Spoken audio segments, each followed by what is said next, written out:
And welcome to Betting with Benny and Tino here on Friday, November 12th at FTN Bets, sponsored by Bets TV. Got to give a quick shout out today to my brother. It's his birthday. Happy birthday, Steve, November 12th. I didn't forget about it, although I didn't get you a present yet. I'll have to run out and do that later. But there's a lot going on today. I mean, there's a lot going on today. We got a lot of content to do. We got football going on. We got basketball going on. There's MMA. There's NHL. There is tons of content going on over here at FTN Bets.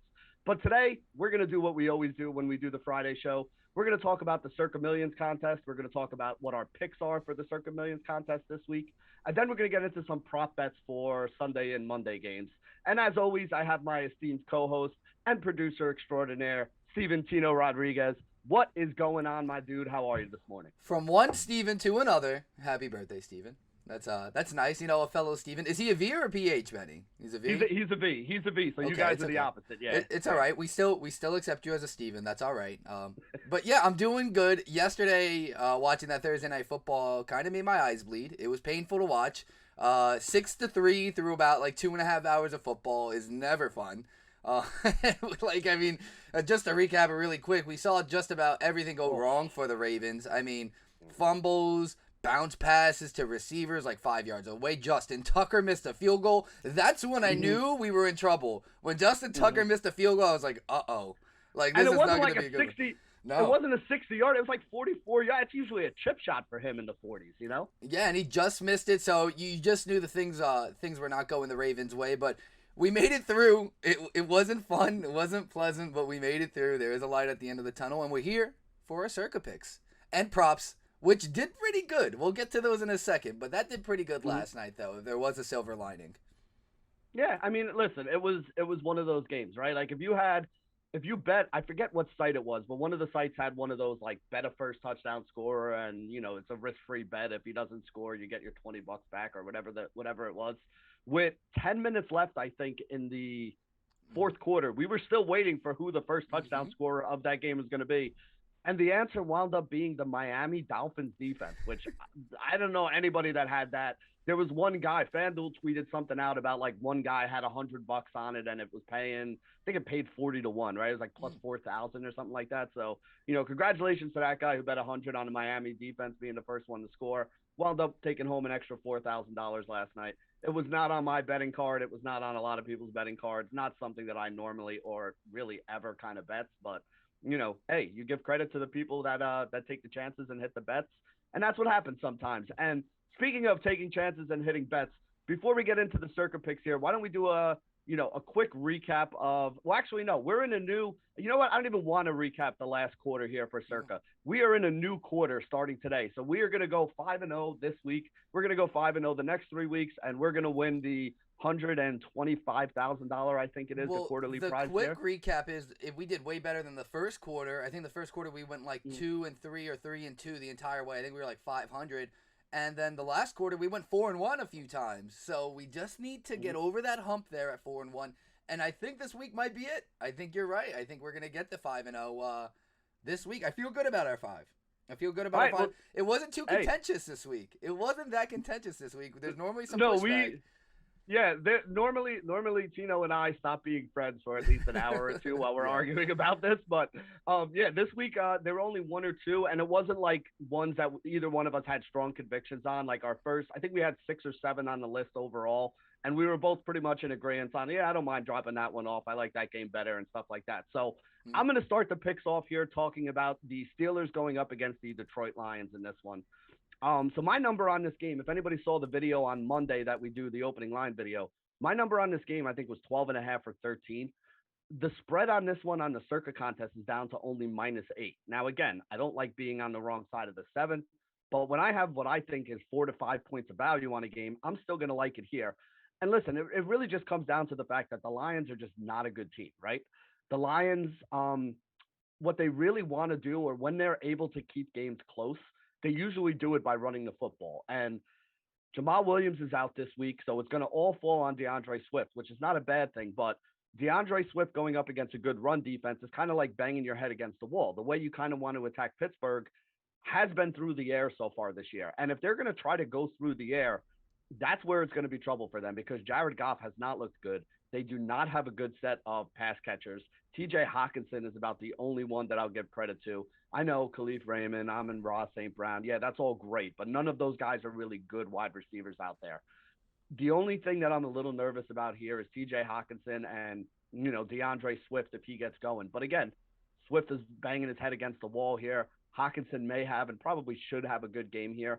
But overall, I mean, Detroit's defense is 32nd ranked in the league. Detroit's offense is like 25th, 26th, 27th, depending on, which site you use and what metrics you're looking at here. But you're basically talking about a team that's in the bottom 25% of the league for offense and literally dead last for defense. One of the worst defenses in the league against the run, against the pass, against anything that you want to do against them. So I have no problem looking at the Steelers and thinking the Steelers are going to win this game easy.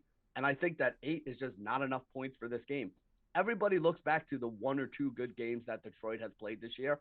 They were a lot healthier when that happened. They had healthier wide receivers. They had Jamal Williams as the complement to DeAndre Swift. None of that is going to be in play here today. So first game that we're picking here, we're going with the Steelers. We're laying the 8 points. I think the Steelers are just absolutely going to blow Detroit out of the water in this game. I'm going to throw it to you because I know you have strong feelings about the Browns against the New England Patriots that I agree with for our second pick here. So tell everybody why we like the Browns. So we'll get into the Browns in a second. I also want to throw the hand up. I should have seen it coming. I was on the Lions to beat the Eagles a couple weeks ago for their first win, and you were right on this. You said the one week everyone liked the Lions.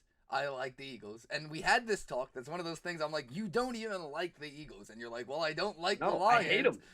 Yeah. And you were right on that. And I should have seen, if everyone not only in consensus was like, the Lions are going to cover this game, but went outright for the first win, writing was on the wall. Hand up, I just, admit when I'm wrong. I was wrong there. So let's move on. That was, remember when we talked about that game and I said, you have to look at this from a macro view, right? Mm-hmm. Like, everybody in the world is picking an 0 and what were they at the time? 0 and 6, 0 and 7? 0 and 7. An 0 and 6 or an 0 and 7 team to get their first win. Like just take it, like you said before, you take a step back and you look at the macro view. Do I really want to put hard-earned money on a team that hasn't won a game all season to win a game when everybody in the world thinks they're going to win the game? Yeah, that is literally the definition of a trap game to me, and that's what it turned out to be, basically. Yeah, as much as I still count the Lions as America's team, and it's really just because of Dan Campbell. I just think Dan Campbell should be running for president eventually with all of his coaching antics and just how he handles things. I think he buried the game tape or whatever he did this week after losing by 40 to the Eagles at home. Just, a man of the people. But yeah, so let's get to this Browns-Patriots game. I actually think this is going to be one of the matchups of the week. I think it's going to be super low scoring. This was in my teaser, which is now annihilated. Shout out to the Ravens. I will be repressing this in a teaser, though. It's down to 2, I think, when I checked this morning. Or that might be the play on the Circa number. We'll look at that in a second. But you can still bring this up to 8. 8.5 on a teaser piece, which I love, but we mentioned that we do love this game outright, mainly because I just don't see a lot of scoring happening, and both the strengths of these teams are the running game, and they're both going to be hinged in the running game. So I really turn this into, something that you talk about a lot. I think this should be a coin flip kind of game here, Benny. I think the Browns are a better team defensively than the Patriots, even though the Patriots defense has been playing very well. And I was on the Brown sides of things last week against the Bengals when everyone was kind of overhyping and overviewing the Bengals. And I thought the defense would be a difference maker. And early on in that game, you're like, well, when's it going to happen? The Bengals are kind of going up and down the field. And then it took a 100-yard interception return to change that game around. But over the long haul there, the defense was, the difference maker, Myles Garrett and company. So yep. I think that'll be the difference in this. And as weird as it is to say, I kind of like Baker more than Mac Jones. I don't really like Baker at all. Mm-hmm. But for what that's worth, I like betting with a quarterback I'd rather, ride behind. And Mac Jones, I just haven't seen it.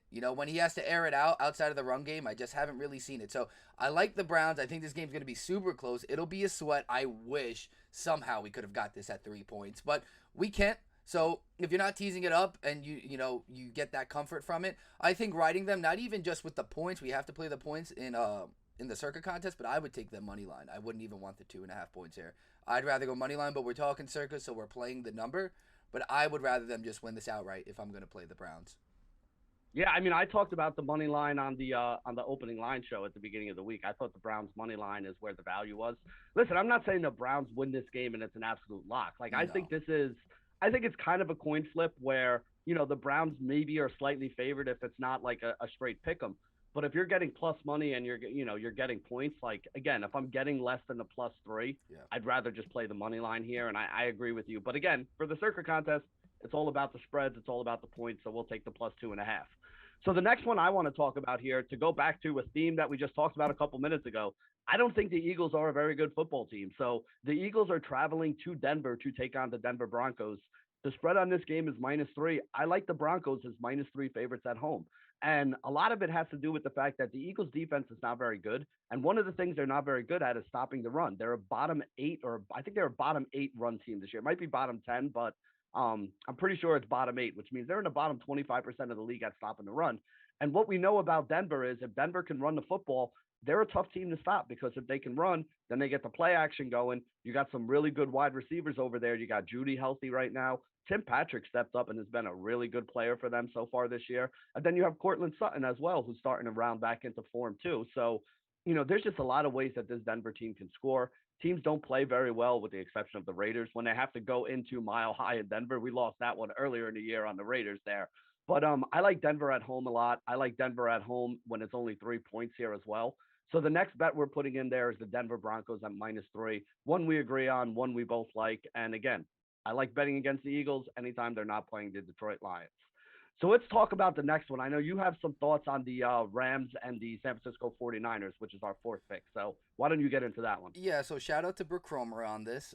This is a non-homer pick. The 49ers are not a good football team. They're one of the most overrated teams, or at least coming into the year, they were one of the most overrated teams, in the league. The Rams, this is the ultimate get-back game. They are staying in California, but they are going to their division rivals in the San Francisco 49ers. I think this game on Monday Night Football will be deceptively close, but it's a 4-point spread.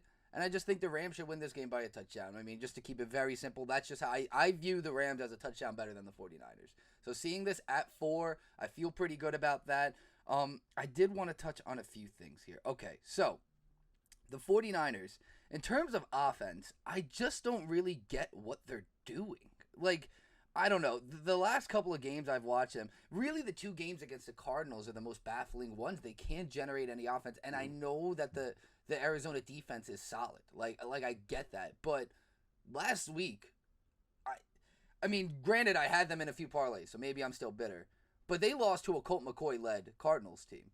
I mean, a D Hopless Cardinals team, 31-17, and that score looked a lot closer than it was. They weren't even in that game. So you're telling me they're going to go against one of the best teams, the team that should win their division, I think is the best team in that division, the Rams. But, yeah, arguably, at least on paper. Oh, yeah. Yeah, so they're going against the Rams, coming off a loss, and the Rams in a get-back situation. I don't buy it. I just don't buy the 49ers winning. I buy them keeping it close, fine. I can read that far into it, in it being a division and state matchup, but the Rams are a touchdown better than the 49ers. They just are. They're full strength for the most part. They just added OBJ, which does nothing for me, but, whatever. He's there now, so he'll be on the sidelines. But, yeah, we should see Von Miller maybe. And I don't know. I like what the Rams have going on. I do have a few futures on them. They need to get back. They lost ugly against the Titans in prime time. They have another spot here in prime time to get back, and I think they'll do it. Yeah, I mean, I'm on board with that as well. Like I said, the -4 is an interesting number here, because the way I look at it is if the Rams were -3, everybody and their mother would be betting on the Rams right now. So the books had to move it to -4 to kind of keep it from being one-sided with everybody going on that side, which also leads me to believe that that's the side I want to be on as well. So I like the Rams -4 here too. And that brings us to the last game we're going to talk about here, which is the Green Bay Packers and the Seattle Seahawks. So I want to start this off with a caveat. As of now, it looks like both Russell Wilson and Aaron Rodgers are going to be available to play this game. So luckily, we don't get the Geno Smith-Jordan Love matchup that I think everybody in the NFL was holding their breath. And that's must-see TV, nobody. buddy. Nobody in the NFL wanted to see, and when I say the NFL, I mean like in their home, studios and all that. That is definitely not what they wanted. They want to be able to push the Russell Wilson and Aaron Rodgers narrative out there. And I think that's what we're going to wind up getting this week. And if we do get it, I just think this number's off, right? Like Hmm. at the beginning of the week, I said if Russell Wilson and Aaron Rodgers play, when I break this down with Green Bay being at home, Green Bay should be favored by like 5.5 points. The number right now, the number we're getting in Circa is -3.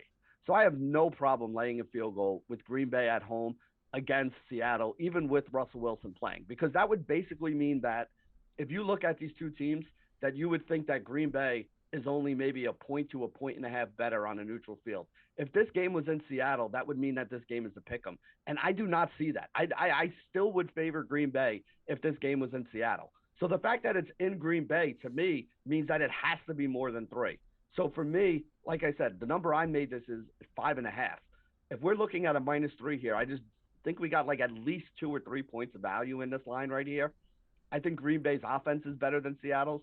I know Green Bay's defense is better than Seattle, and they're home. So if you have the better offense, the better defense, and you're home, you should be favored by more than a field goal here. So Green Bay Packers are 5th pick here for the Circa contest this week, and one that I like a lot because from what I'm hearing, this is going to be one of those like 50-50, 55-45 kind of games Hmm. where you're going to get people on both sides of this. So I think this is a good leverage spot for us as well in the Circa contest where I think that, I mean, again, Green Bay has 2 losses. One where Aaron Rodgers was playing Jeopardy for like a month before the season, Yeah. and the other one where he was out with COVID.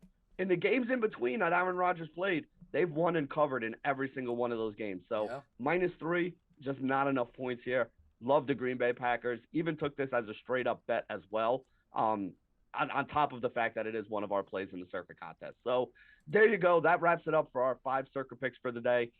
Let's move on and talk about our props for Sunday and Monday. Do you want to start with the update? Why don't you start with the update and your props this week? Because I started last week, and then we'll go from there. So give everybody the update, and then get into your pick. Yeah, so I'll give everyone the update. Also, I find it great that this is another game where we don't know what's going to happen with the quarterback situation, but this was not on tape. One of the games where we were debating whether or not to take the Cowboys at one point in time, with Dak teetering against the Vikings in prime time, and I was like, "Ill, betting Cooper Rush is disgusting." And then the same week you're like, "Well, you're betting the Lions, which is just as disgusting." And I was like, "All right," but then I went with Benny. I listened to him. And I was hoping Dak played. He didn't, and they still ended up coming out on top. So maybe even if Aaron Rodgers doesn't play, and it is a Geno Smith-Jordan Love matchup, or Russell Wilson Jordan Love, they come out on top. Listen, I'm going to say this to everybody now because we're doing this show on Friday. We do have till Saturday afternoon to make these Circa plays. If by any chance we find out on Saturday morning that Aaron Rodgers is not playing, all bets are off. I'm taking this one off the table, and we'll have to go with another play here. I do not want to be on the Green Bay side of this game if Aaron Rodgers is not playing. But everything that we're reading and we're hearing right now says that Aaron Rodgers is going to play. And if he does, I think that -3 is too low. So just keep that in mind. Yeah, and I think the only thing with that, too, is especially if he doesn't play, Seattle is basically playing for the season. I think they're done anyways, but I know Chris Carson might be coming back. Russell Wilson's going to – both of these guys are going to be playing through injuries, so clearly they really need to win this game. All right, prop update. We're doing pretty well, Benny. We're not doing too bad. Both of us 500 yesterday, but in the green in terms of profits. You're 10-10. I am 14-17. I'm plus 28.6, and you are plus 9.8 units. So we are making money, and we plan on doing the same today. All right, let's get into it. Let's get into the props. I'll start this thing off. And I got 2 quarterback scores for us here. One of these, I think, based on the line, seems like it's a lock. It's going to happen. But just in case it doesn't, I'll give you some reason behind it. Josh Allen, anytime scorer, even money, plus 100 against the New York Jets. There's a few things the Buffalo Bills are not good at, and one of them is running the ball. So they will have to do that and establish that this week after losing 6-9 in the scoregami against the Jacksonville Jaguars. I take back what I said about the Baltimore Ravens. That was actually the worst game I've ever watched. The Bills-Jags game was painful to watch. There wasn't even a touchdown scored in that game. So, for what that's worth, the Bills need to generate the run game, and even when they have a full backfield in Singletary and Moss, Josh Allen is still their biggest threat to run the ball. He has 3 touchdowns at 6 career games against the New York Jets. His yardage is ridiculous. I think he's averaging over 5 yards a carry. I think there's going to be a heavy dose of him in the run game this week. I think it's a huge fantasy day for him because, talk about get-back games, you just had an ultimate letdown against the Jacksonville Jaguars. Stunk up the place, turned the ball over, got out Josh Allen.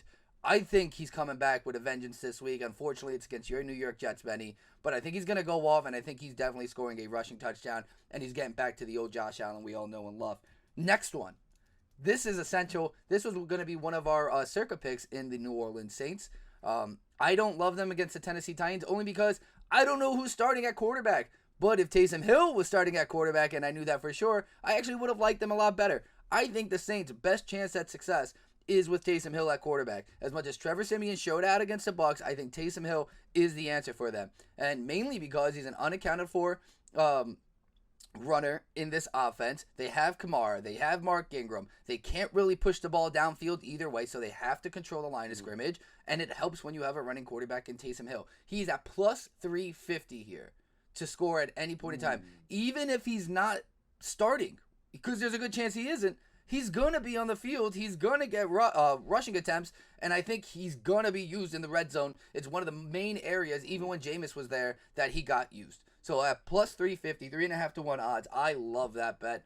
And to wrap this up, again, all in positive odds, we're looking to make some money here. This one was hard, Benny. This one's more of a gut check and a he's due bet. We talked about this. I really wanted a third one coming into this show. And shout out to Mo Alley Cox. Mo Alley Cox, we were both on him in the Thursday night game against the Jets. And not only did we get robbed by Jack Doyle, but we got robbed by a lineman. We got robbed by a lineman. He hasn't scored in 2 games. He has 4 touchdowns this season. The only thing Mo Alley Cox knows how to do in this offense is catch touchdowns. Jacksonville is not a good team. They can't guard tight ends. And I expect him to get some work. And if he gets some work, I see him falling into the end zone at plus 225. I think that's pretty juicy and more than incentive enough for us to get on the Mo Alley Cox side of things. So we have Taysom Hill, Mo Alley Cox, Josh Allen. Those are my 3. I like them. I feel good, Benny. Yeah, I feel good. I like it. Three plus money plays as well, which is also what I went with here this week. Like, listen, we can give you guys the minus 110 touchdowns. Like, you want a minus 110 touchdown? Take Mike Evans this week. That's going to be a minus 110 touchdown. But we're not trying to get minus 110 touchdowns here. We're trying to make some money. And that's why, rather than taking Mike Evans anytime touchdown at minus 110, I'm taking Mike Evans to score the first touchdown of the game at plus 750. And I'm going to tell you guys now, you may even be able to get a better number than plus 750. Right now, part of the problem is Chris Godwin hasn't practiced. Antonio Brown hasn't practiced. And we know that Gronk is out. So currently, I can only find maybe 2 websites that are even listing any of the props on the Tampa Bay and Washington game right now. But we're going to rewind this back 2 or 3 weeks ago on the show when Green Bay played Washington. And I said, Washington's secondary is one of the worst coverage secondaries in the league right now. And I said I love Devontae Adams to score a touchdown, but I didn't want to take him at, I think he was like minus 150 in that game to score. So we took the first touchdown with him on plus 550. It's pretty much the exact same thing here with Mike Evans. There's a good chance that Tampa Bay is going to be without a whole bunch of their weapons. Washington is a pass funnel defense, meaning they're very good against the run, very bad against the pass. So Mike Evans is going to have another big game here. I don't even hate if you can find a good number on Mike Evans to get 2 touchdowns in this game, as he's already had 3 multi-touchdown games on the season. But the number that I like here is the plus 750 for Mike Evans to score the first touchdown of this game. Again, I'm doing it for 1 unit. I'm not going nuts and throwing $1,000 on this or anything like that. But again, you throw $200 on this, it's $1,500 on the other side if and when he gets that first touchdown for us. Just like we got over $1,000 a couple of weeks ago with Devontae Adams on the same kind of bet here. So for a little bit of money, you can turn it into a nice little Sunday for yourself. My first one of the week, Mike Evans' first touchdown for Tampa Bay against Washington and that horrible secondary. The next one I want to talk about here is a guy on the Jacksonville Jaguars named Jamal Agnew. So Agnew had over a dozen targets 2 weeks ago. Last week, he had a rough game, but they played the Buffalo Bills last week. Buffalo has arguably the best secondary in the league, one of the top coverage grades of any team in the league, one of the better pass defense grades of any team in the league. So you can excuse a guy for not having a big game against Buffalo. But ever since DJ Shark went down, this guy has been basically their number 2 receiver. Honestly, you could probably even argue the number 1 receiver because he's seen more targets than guys like Laviska Shenault, who never really launched the way people wanted him to this year. And Marvin Jones, Marvin Jones is what he is right there. He's not a 10 target a game kind of guy. He's not a superstar number 1. He's a solid second receiver on this team. The other thing I really like about this Agnew play is You look at this matchup as well. Indianapolis very good against the run. The way you can beat Indianapolis is through the air. The last time we saw Indianapolis play, we saw a slot receiver named Elijah Moore for the New York Jets score 2 touchdowns against this team. So Jamal Agnew, very similar type player, runs very similar type routes to Elijah Moore. I think he can get into the end zone this week. And again, I know most of you don't know who Jamal Agnew is. He's been a very popular waiver wire pickup. I know a bunch of our guys have talked about him on the FTN fantasy side as somebody you should be adding to your team. The other reason I really like this is I think it's a good matchup for him. I think he has the position that makes the most sense to get a touchdown here. And he's plus 400 on both FanDuel and PointsBet right now. So you could get plus 400 on a Jamal Agnew anytime touchdown here. I like that bet a lot. I took that for 1 unit as well. And then my last one is one that just is something that you never really see. Christian McCaffrey, who came back last week. Now, again, he didn't have the usual Christian McCaffrey 95% of the workload. They did mix in some of the backups a little bit as well, but he still was the most productive player on that offense, and he still was the guy who took the most touches in that offense. Plus 125. Like, this is normally a guy that's minus 150, minus 200 to score a touchdown. Plus 125 feels like a really good number here. And the thing is, he's going up against a bottom 3 run defense in Arizona. Arizona is the opposite of the teams that we just talked about here with Evans and Agnew. They're very good against the pass, very weak against the run. That is the way you can attack this team. We're going to have PJ Walker and maybe even a little bit of Cam Newton, from what I hear, quarterbacking for the Carolina Panthers here. I don't expect the Panthers to try to go pass heavy in this game. And even if they do go to the pass, it's probably going to be short passes to a guy like Christian McCaffrey out of the backfield anyway. So he could score whether it's running the football or whether it's him catching some of those short passes and putting it in. I don't think that they're going to wind up putting up like 21 points this week or anything crazy like that. They may only get 1, maybe 2 touchdowns, but I think Christian McCaffrey is more than a 50% chance to score one of those 2 touchdowns if they do wind up getting it. So I just think plus 125 is too good of a number for us to kind of ignore on Christian McCaffrey. So Christian McCaffrey plus 125, anytime touchdown. Another one that I put in there. Those are my 3 prop bets for the week here. Anything else you want to add or comment on those before we sign us off here? No, I do think Javonte Williams, sorry, not Jamal Williams. Javonte Williams is going to score against the Eagles, but I am not putting it as a best bet because every time I do that, Melvin Ingram just robs him of those touchdowns. So because I need him in fantasy, I am selfishly not putting him as a best bet. Going to bet him on the side. I am telling you guys I'm doing this, but again, this is for my own good, for all of our bets to hit. I'm not putting him on a best bet so Melvin Gordon doesn't score and take the touchdown. Every time I say Javonte Williams reception touchdown, it's a Melvin Gordon reception touchdown. So I'm done with it. I'm over it, and we're moving forward. What's weird, though, is if you look at the numbers, like Javonte Williams has been the guy who's moving the ball a little more, but Melvin Gordon is the guy that seems to be getting in the end zone a little more. I have not gone in depth, but if you guys want, you can go over to FTN Fantasy. We have red zone stats over there, so you can check out which one of them is actually getting more of the red zone stats to see if what I'm saying is true. I am just saying it off the top of my head from what I see here, but that's something that I'll look up after the show as well, because now I'm interested to see how it's been breaking down between those 2 guys in the red zone. And you wouldn't happen to know off the top of your head, would you? Not in terms of red zone. Yeah, not in terms of red zone breakdown, but I mean, to put it this way, ride the hot hand. Javonte Williams just had his first 100-yard game against, a huge Dallas Cowboy, in a huge win against the Dallas Cowboys. So, I think, similar to what I was saying in terms of the Saints, like the Broncos need to get him the ball if they want to really establish themselves in terms of offensive, production. But like, I feel he's the guy. This is also why I say this, though. I feel like last week when I was watching, because I was watching that game a little bit, I was flipping back and forth between a bunch of games, but when I was watching that game and they were in the red zone, I feel like Melvin Gordon was the guy in there. Now, again, I don't know if that's because, like, Javonte Williams just had a big run and they were giving him a breather or something like that. Like, that's why I said I have to look a little further into the stats before I say that to you guys. But I feel like Williams is the guy who's been the workhorse between the 20s for him, and Melvin Gordon has been the guy when they get down into the red zone. Again, go over to FTN Fantasy. All those stats are available over there. You can go check that stuff out to see if I'm right. Maybe it was just the way things played out last week, but last week being fresh in my head, that's the thing that I'm thinking of here. So there you go. You guys got our Circa plays for this week, some sides that you could pick. You got our prop plays for this week, a bunch of those that you guys can go. All of them are at plus money as well. So even if you just pick 1 or 2 from Steve or 1 or 2 from me or 1 from each of us and put them together, if you hit one or, you hit one, you lose one. Since they're both plus money, you're going to wind up making a profit anyway. And that's what it's all about, having some fun, putting a little money in everybody's pocket and, doing a fun little show here, so we get to talk football on a Friday going into the Sunday games that we have here. So for Steven, Tino Rodriguez, I am Benny Ricciardi, and this is Betting with Benny and Tino on FTN Bets, sponsored by Bets TV.